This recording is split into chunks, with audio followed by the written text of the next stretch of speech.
सावित्रीबाई फुले एक महाराष्ट्रीयन कवयित्री, शिक्षक, समाज सुधारक और शिक्षक थीं। उन्होंने महाराष्ट्र में अपने पति ज्योतिबा फुले के साथ भारत में महिलाओं के अधिकारों को आगे बढ़ाने में महत्वपूर्ण योगदान दिया। सावित्रीबाई फुले को भारत में नारीवादी आंदोलन की स्थापना का श्रेय दिया जाता है।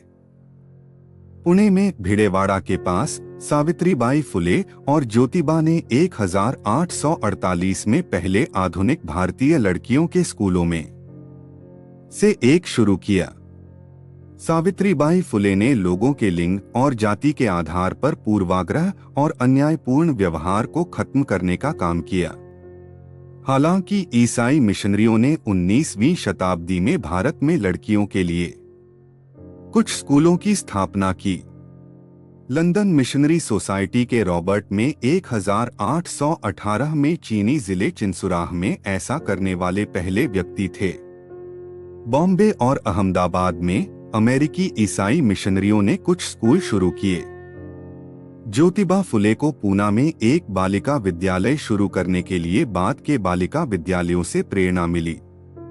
सावित्रीबाई फुले ने अहमदनगर में सिंथिया फर्रार के स्कूल में पढ़ाई की, जहां उन्होंने शिक्षक प्रशिक्षण के लिए एक कोर्स किया, और पूना में सामान्य स्कूल, दोनों अमेरिकी ईसाई मिशनरियों द्वारा चलाए जा रहे थे। सावित्रीबाई फुले का जीवन परिचय। सावित्रीबाई फुले का जन्म 3 जनवरी 1831 को सतारा जिले के नायगाम के महाराष्ट्रियन गांव में हुआ था। उनका जन्मस्थान पुणे से 50 किलोमीटर और शिरवल से 15 किलोमीटर दूर है। माली समुदाय के सदस्यों लक्ष्मी और खंडोजी नेवासे पाटिल की सबसे छोटी बेटी सावित्रीबाई फुले थीं। 9 या 10 साल की उम्र के आसपास सावित्रीबाई ने अपने पति ज्योतिराव फुले, वह 13 वर्ष के थे, से शादी की। सावित्रीबाई और ज्योतिराव से पैदा हुए कोई जैविक बच्चे नहीं थे। उन्होंने कथित तौर पर ब्राह्मण विधवा के बेटे यशवंतराव को गोद लिया था। फिर भी वर्तमान में इसका समर्थन करने के लिए कोई मूल डेटा नहीं है।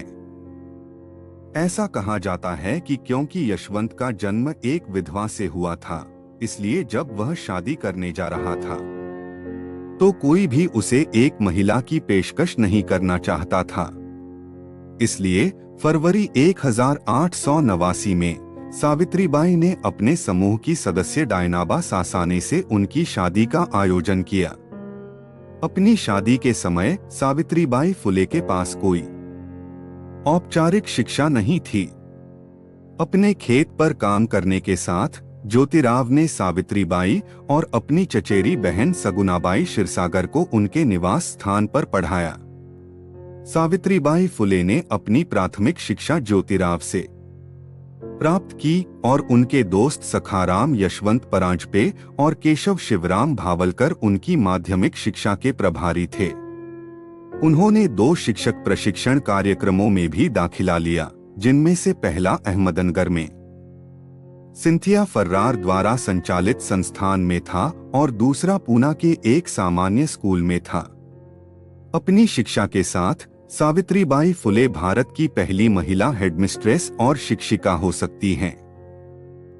सावित्रीबाई फुले ने अपने शिक्षक प्रशिक्षण को पूरा करने के बाद पूना में लड़कियों को निर्देश देना शुरू किया।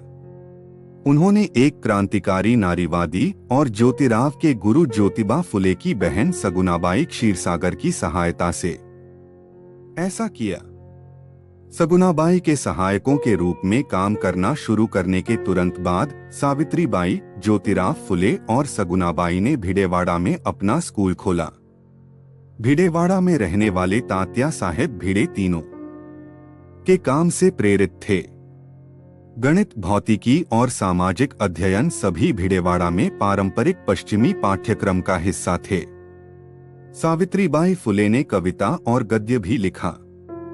उन्होंने गो प्राप्त शिक्षा नामक एक कविता भी जारी की, जिसमें उन्होंने उन लोगों से शिक्षा प्राप्त करके खुद को मुक्त करने का आग्रह किया, जिन्हें शिक्षा प्राप्त करने के लिए उत्पीड़ित किया गया है।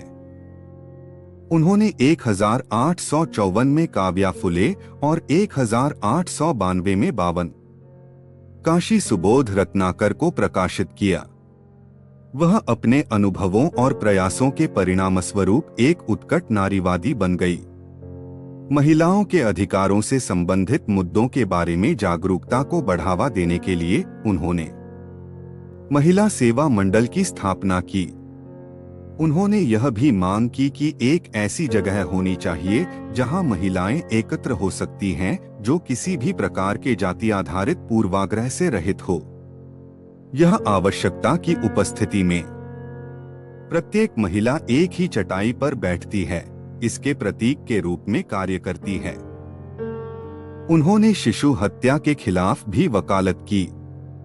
उन्होंने शिशु हत्या की रोकथाम के लिए घर की स्थापना की, एक महिला शरण जहां ब्राह्मण विधवाएं सुरक्षित रूप से अपने बच्चों को जन्म दे सकती थीं और यदि वे चाहें तो उन्हें वहां छोड़ सकती थीं।